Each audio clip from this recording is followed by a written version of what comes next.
Hey guys, it's Jen. Welcome back. So today I'm going to be reviewing these new CoverGirl Exhibitionist Liquid Glitter Eyeshadows. And if you saw my Sunday haul, I think it was last week, I showed this really big PR package that CoverGirl had sent over, and these were part of it. And I got so many requests from you guys to compare these to the Stila ones. Now, I might be the only person on YouTube that has not owned these Stila glitter eyeshadows, but now I do. I went to Sephora the other day and I was like, you know what? I need one because Koki had also come out with a very similar formula to this, and there's more that I can't even think of off the top of my head, but there's so many drugstore liquid glitter eyeshadows these days, and every time I review them, everyone wants to know how they compare to these because I feel like this is just everybody's gold standard. It's the holy grail of liquid glitter eyeshadows. So I ended up splurging on one, and I think the reason that I never bought this in the past is just because in my everyday life, I don't really wear liquid glitter eyeshadows. I mean, you guys know if you've watched my channel for a while, I'm just not really like a full glam kind of person. I'm a stay-at-home mom. I don't really have anywhere to wear liquid glitter eyeshadows.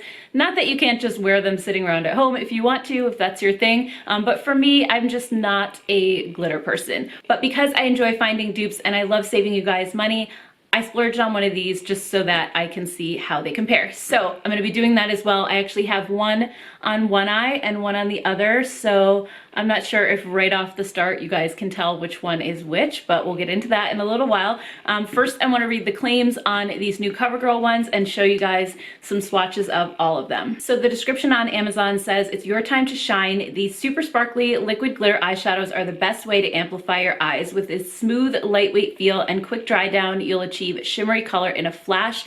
It comes in bold, super saturated color with multi-dimensional shine, glides on smooth with no fallout, and it's lightweight, non-sticky texture." So these retail on the Amazon site for $7.73, but Amazon's prices change all the time. I think yesterday when I looked, I could have sworn it said $7.19. I don't know. And also another thing to note is on the Amazon site, there are names for each color. So we have, for example, where to go?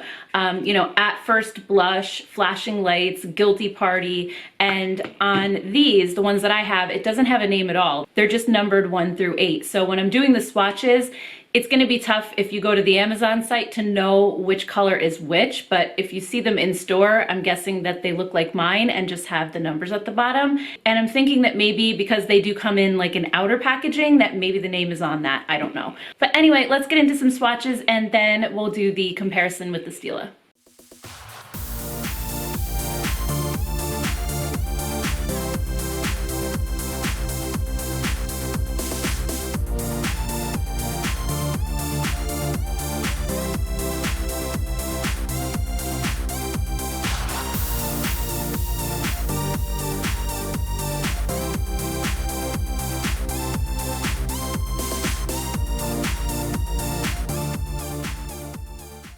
Alright, so as you saw in the swatches, these are definitely glittery, but I don't think they're as glittery as the Stila ones, at least the ones that I've swatched in store. I swatched a lot of them in store when I was trying to choose a color, and just this one alone, I feel like it has so much more glitter, and these, once they're on the eye, kind of look more like a shimmer or like a light glitter. These are like hardcore, crazy glitter, so if you are a glitter fan, I think this is going to be probably more your pick, but you'll see that now as we get into the demo. So the two shades that I'm wearing today are number 2 in the CoverGirl, and then the Stila one is called Smoldering Satin. They're not exact dupes. I couldn't find an exact shade match for any of the CoverGirl ones, but they're close enough. They're both a rose gold with silver glitter or shimmer in it. So here's a look at just the two of them swatched side by side so you can see the difference. The Stila one is definitely way more intensely glittery, while the CoverGirl one is glittery but not nearly on the same level. So for the look, I wanted to start out just with a base transition color. So I went into my ColourPop Fame palette and I grabbed this dusty purpley gray because I thought it would look pretty against the rose gold of the two shades. And I blended that all through my crease and then down onto my lid a little bit. And then the first one I did is the Stila in Smoldering Satin, and I have to say I was super impressed with this. I know what all the hype is about now when it comes to these because it was so super easy to apply. It just went on so intensely in one coat. It wasn't patchy at all. I felt like it was very easy to control just applying it with the doe foot, and I didn't pat it with my finger because other liquid eyeshadows I've tried in the past, when I touch it with my finger, it tends to make it patchy. So I just used the doe foot applicator and it went on really nicely. I have no complaints. And I feel like this elevated my eye look so much, where I really only used 2 things, but it looks like a crazy, you know, kind of full glam eye. And you would have to really pack on a shimmer shade in like a powder eyeshadow and wet it to get the same kind of effect. You'd really have to work at it. And this was just so easy to get that really intensely glittery look. So I did enjoy using it, even though I'm not sure how often I would wear it. I think definitely if I was going out somewhere and I wanted to look more full glam, I would absolutely use that, no question. And then on my other eye, I applied the CoverGirl in the shade 2, and this was actually very easy to use as well. It has pretty much the exact same applicator. They look really similar, and the consistency was also very much like the Stila, so there really wasn't a big difference for me in applying this. It also went on very intense in one coat.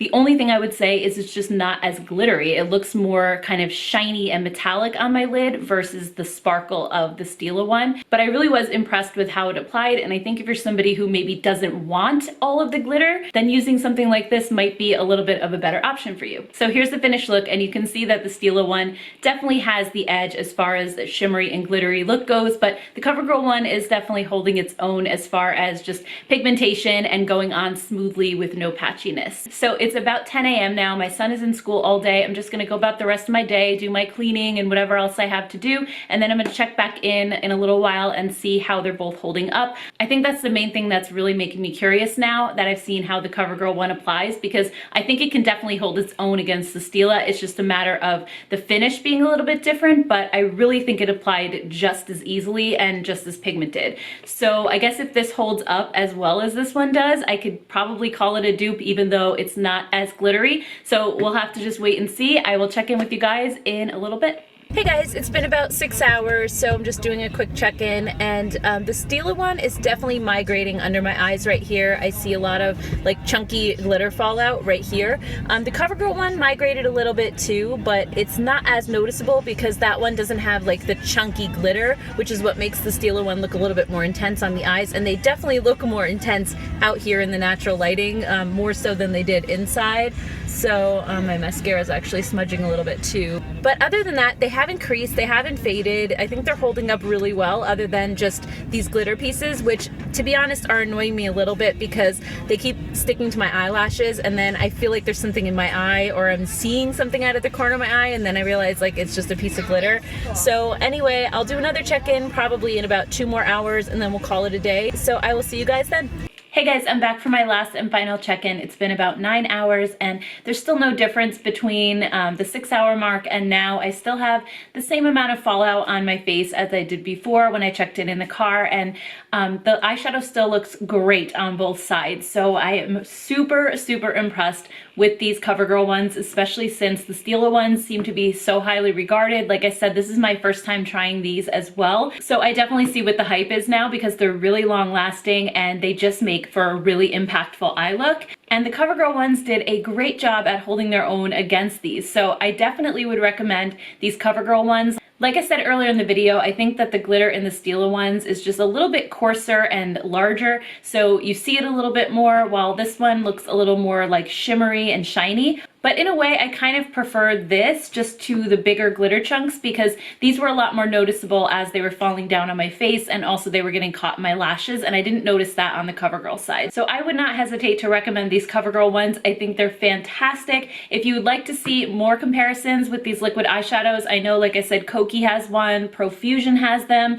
So if you'd like to see more comparisons with the Stila, let me know, and I can definitely put those videos together. But definitely these are amazing so far. And one last thing I wanted to say as well, the information that I got from CoverGirl said that these were going to be on Amazon in July, and they're available for pre-order right now, but I was just down at my local CVS and I saw them in store there. So I took a little bit of video. I can show you the display. So if you don't want to wait till July or order them online, CVS does have them, at least mine did, so it might be worth heading down there to check it out if you're interested in these. So anyway, thank you all so much for watching. If you like this video, don't forget to give it a thumbs up. Also, if you take a minute to subscribe to my channel, I would appreciate it so much. Thank you guys so much for watching, and I will see you in my next video.